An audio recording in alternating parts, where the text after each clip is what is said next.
భగవద్భక్తులైన శ్రోతలకు నా నమస్కారములు. మనం ప్రతిరోజు ఉదయం విష్ణు సహస్రనామ స్తోత్రాన్ని పఠిస్తూ ఉంటాం. అయితే ఈ విష్ణు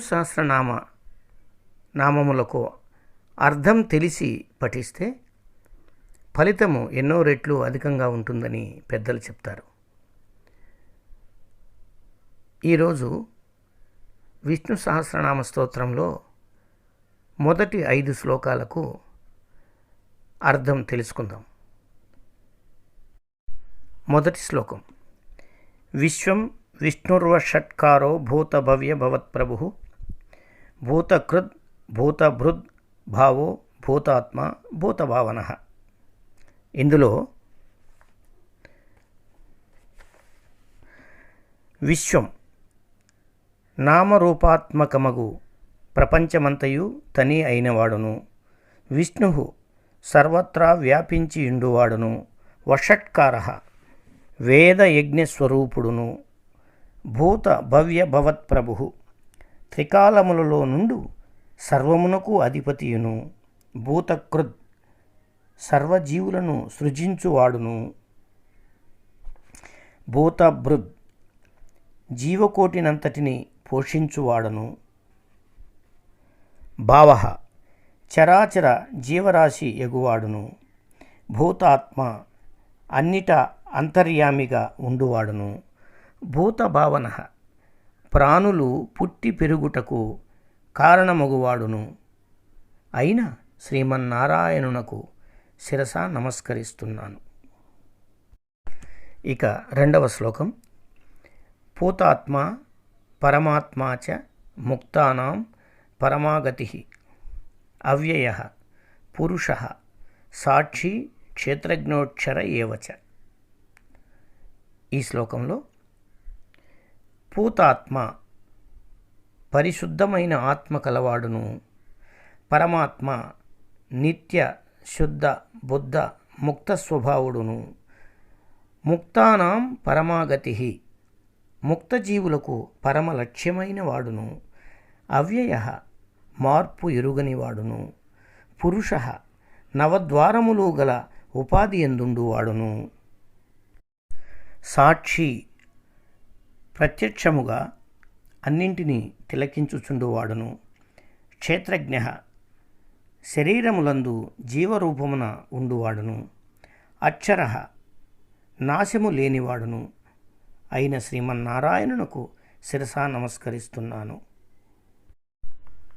తర్వాతి శ్లోకం.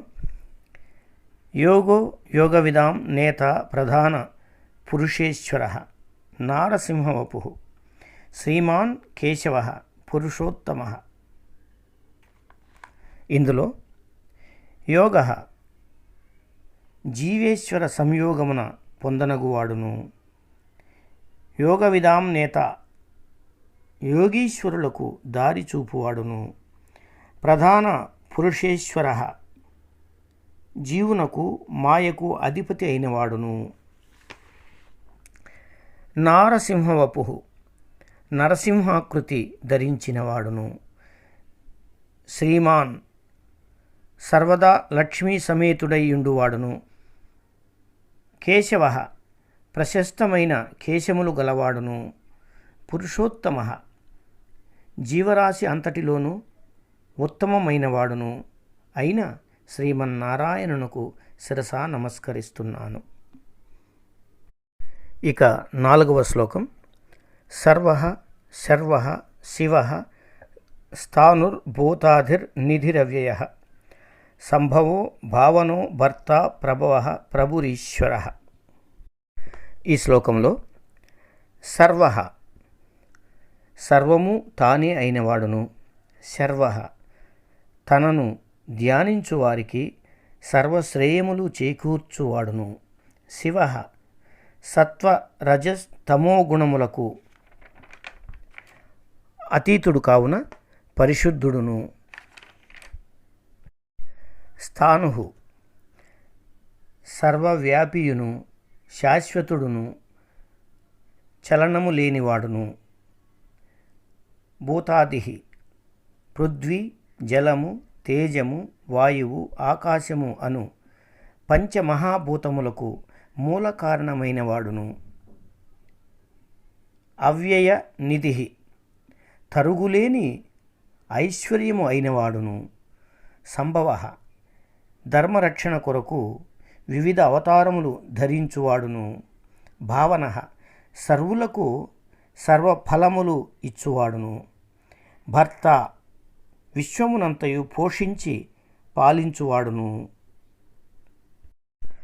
ప్రభవ, దివ్యమైన పుట్టువు కలవాడును. ప్రభు, సర్వశక్తి సంపన్నుడైన స్వతంత్రుడును. ఈశ్వర, ఏ పనినైనను స్వశక్తితో చేయగలవాడును అగు శ్రీమన్నారాయణునకు శిరసా నమస్కరిస్తున్నాను. ఇక 5వ శ్లోకం. స్వయంభూ శంభురాదిత్య పుష్కరాక్షో మహాస్వన అనాదినిధనో ధాత విధాత ధాతురుత్తమ. స్వయంభూ, తనంతత్వాను స్వతంత్రుడై ఆవిర్భవించిన వాడును.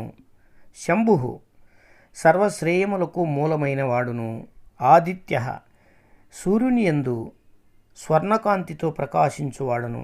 ఆదిత్య, సూర్యుని యందు సర్వకాంతితో ప్రకాశించువాడును. పుష్కరాక్ష, కమలముల వంటి కన్నులు కలవాడును. మహాసన, వేదరూపమున శాసించువాడును. అనాది నిధన, జనన మరణములు లేనివాడును. ధాత, అనంతుడు మున్నగు రూపముల భూభారమును వహించువాడును. విధాత, ఎవరి కర్మలకు తగిన ఫలమును వారికి ఇచ్చువాడును. ధాతురుత్తమ, సర్వధాతువులకు మూలమైన చిద్రూపధాతువు అయినవాడును అయిన శ్రీమన్నారాయణునకు శిరసా నమస్కరిస్తున్నాను.